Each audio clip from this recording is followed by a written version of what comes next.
Կազինոյում կորցրեց իր ամբողջ գումարը եւ որոշեց այն պայթեցնել։ Ջոն Բիրջեսը ազարտային խաղերում կորցրել էր $750,000։ Դրանից հետո նա շին հրապարակից գողացավ պայթուցիկ նյութեր եւ իր որդիների հետ միասին մի քանի ամիս շարունակ պատրաստվում էր պայթեցնել կազինոն։ 1980 թվականի օգոստոսին կազինոյի աշխատակիցները երկրորդ հարկում նկատեցին սարսափելի գտածո։ Իրար երակցված երկու մեծ ողբատ է արկղ։ Դա ռումբ էր, որը պարունակում էր մոտ 450 կիլոգրամ դինամիտ եւ չափազանց բարդ գործարկման մեխանիզմ։ Ենթադրվում է, որ Բիրջեսն ու նրա որդիները գիշերով կարողացել էին այն ներս տեղափոխել, ներկայանալով որպես մաքրող անձնակազմ։ Նրանք գրություն էին թողել, պահանջելով $3 միլիոն փրկագին։ Կազինոյի սեփականատերը հրաժարվեց վճարել։ Ուստի ՀԴԲ-ն պայուսակները լցրեց կեղծ թղթադրամներով։ Դրանք պետք է ուղղաթիռով հասցվեին մոտակա օդանավակայանի շրջակայք, սակայն երբ օդաչուն հասավ տեղ, նրան ոչ ոք չդիմավորեց։ Պարզվեց Բիրջեսը մոռացել էր լապտերի մարտկոցները եւ չէր կարողացել ազդանշան տալ։ Այդ ընթացքում սակրավորները որոշեցին վերահսկվող պայթեցում իրականացնել, պայթյունի ուժն ուղղորդելով մեկ ուղղությամբ, որպեսզի հնարավորինս նվազեցնեն վնասը։ Ոչ ոք չտուժեց, սակայն կազինոյի վերանորոգումն արժեցավ $18 միլիոն։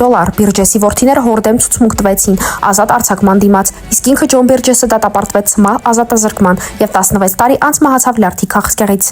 Կարող եք աջակցել մեր պրոյեկտին։ Գից ներկայացնում ենք ձեզ աջակցության համար նախատեսված կրիպտո դրամապանակների հասցեները։